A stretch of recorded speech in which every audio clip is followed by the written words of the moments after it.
Greetings, this is Dr. Lucas, and our mission this week is to discover the form of the New Testament. As we begin to study the New Testament, there's some key questions that our mission must discover. The first one is that we must ask, why study the New Testament? There are at least 5 reasons that we want to study the New Testament. One, it's the holy book of Christian believers.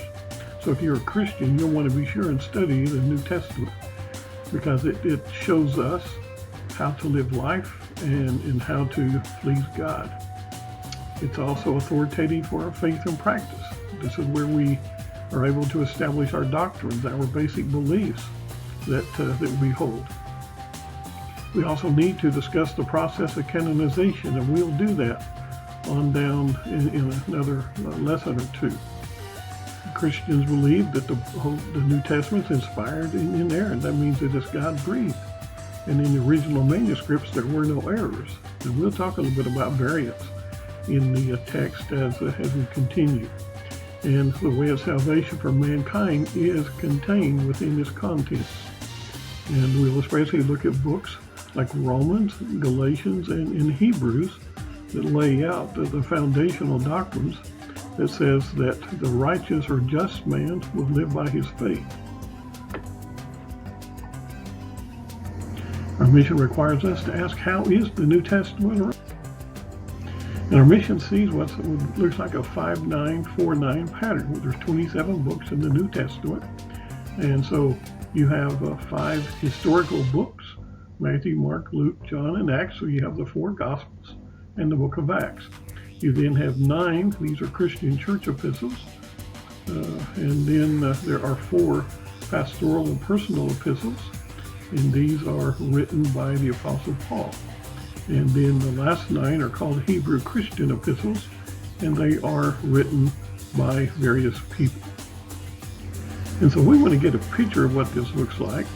First of all, the 5 history books, you of course have Matthew, Mark, Luke, John, and Acts.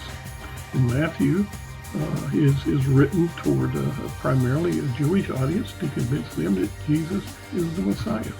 Mark, many think, is written toward the Romans because he is presenting Christ as a suffering servant. And we know that suffering servants are unusual, but nobody really cares about the genealogy of a servant. It's just, can he do what he's supposed to do? And so Mark doesn't have a genealogy. You have Luke, who is written to be the most inclusive gospel that we have. And there are those of society that are normally pushed to the corners as welcome, and Luke gives us that testimony. And then John is written to a universal audience to present Christ as the one who's come to save the world.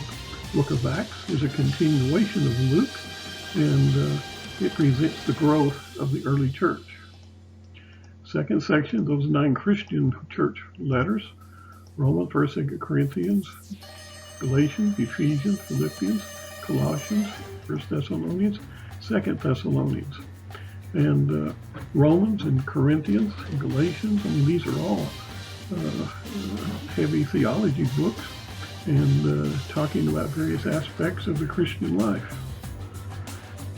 Then we have the 4 pastoral books, 1st, 2nd Timothy, Titus, and Philemon. And so these are going to help those who are studying to be ministers. They want to be familiar with these books. And then we have this last group, the Hebrew Christian books. You got Hebrews, James, 1 Peter, 2 Peter, 1 John, 2 John, 3 John, Jude, and Revelation.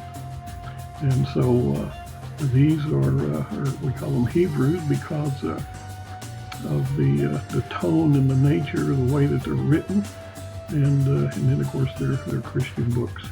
So again, look at this. You got 5, 9, 4, 9. 5 and 4 makes 9, and so history books, church books, pastoral books, and Christian books. May the Lord bless you as we continue with our studies. Consider these facts. Both groups of 9, the Christian Church and Hebrew Christian, begin with heavy major doctrinal books, Romans and Hebrews. Romans shows that Jesus is the only way. Hebrews shows Jesus is the better way. 1st and 2nd Thessalonians ends the first 9 with the keynote of the coming of Christ. Revelation ends its 9 with the keynote of the coming of Christ. So what's your verdict? Is it chance? Coincidence? The authorship? Is it divine? Is it godly? It's our mission for week 1. May the Lord bless you.